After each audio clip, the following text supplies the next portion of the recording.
Utilitarianism is often seen as the most intuitive ethical system there is. The principle is simple. Roughly put, act in a way that maximizes utility or happiness. It sounds self-explanatory, right? Of course we should aim to increase happiness in the world. But despite its intuitive appeal, utilitarianism is riddled with complex problems and challenging dilemmas. Can these issues be resolved? Stick around, we'll get to that later. Nature has placed mankind under the governance of two sovereign masters, pain and pleasure. It is for them alone to point out what we ought to do, as well as to determine what we shall do. Thus wrote the father of utilitarianism, Jeremy Bentham. So according to him, our only guidance is the reduction of pain and the maximization of pleasure. However, there are many different forms of utilitarianism. There is act, there is rule, there is preference utilitarianism.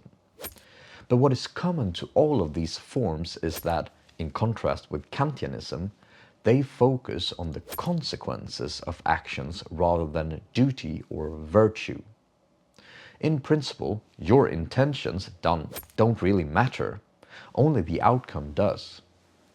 Commonly, when we discuss utilitarianism, we talk about act utilitarianism. This means that the status of whether an action is good or bad depends on the consequences of the act itself. Bentham supported what is commonly called hedonistic utilitarianism. When you're contemplating what you should do, you should perform what he calls the Felicific Calculus, which is exactly what it sounds like. If you're choosing between two different actions, then you need to calculate which one will maximize pleasure through this checklist. The pleasure's intensity, duration, certainty and uncertainty, propinquity and remoteness, fecundity, purity, extent. I won't dwell on these different features. It's simply a way to properly evaluate different actions through a mathematical process.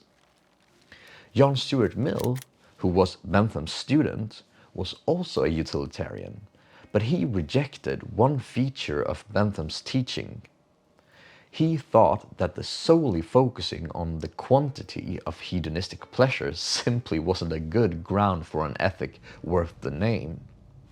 Here he wrote, "To suppose that life has, as they express it, no higher end than pleasure, no better and nobler object of desire and pursuit, they designate as utterly mean and groveling, as a doctrine worthy only of swine." According to Mill, there are pleasures in life that have significantly higher qualitative characters, such as intellectual pleasures in solving tough problems, or enjoying music and arts. This view is indeed very elitist, and filled with problems, I believe.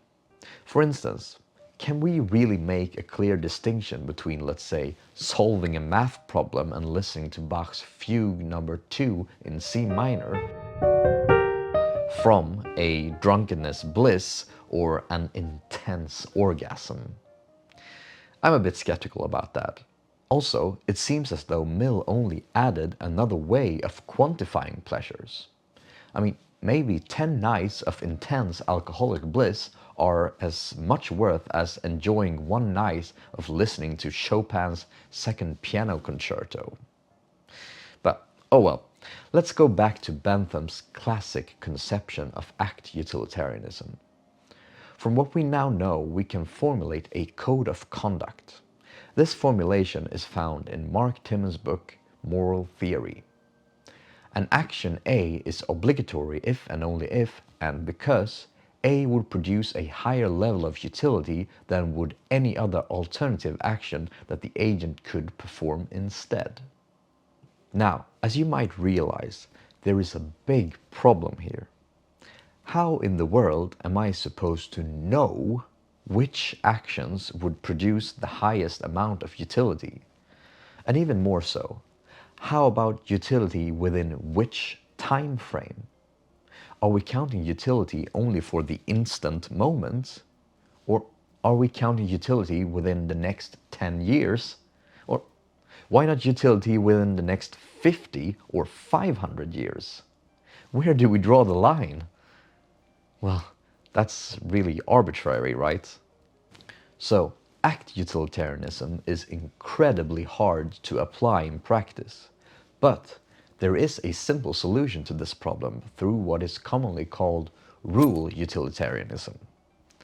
Sometimes we're in a situation where we can perform Bentham's Felicific Calculus, but in our day-to-day life, we should instead act according to common utilitarian rules.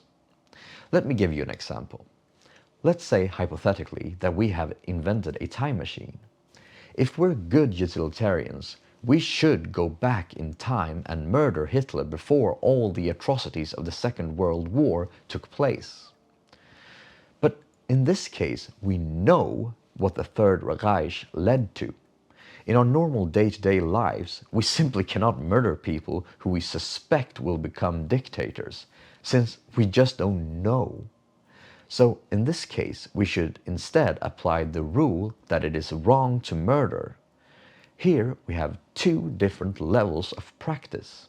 One level filled with rules that we can apply in our day-to-day lives, which are calculated to commonly increase happiness. And then we have the other level, which is act utilitarianism, that we can apply whenever we have time to perform Bentham's Felicific Calculus. But if you are not convinced by utilitarianism, then I suggest you to watch this video here about virtue ethics.